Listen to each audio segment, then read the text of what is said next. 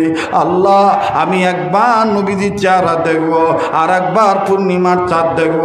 আমি দুইটা দেখে নির্বাচন করব কোনটা বেশি সুন্দর।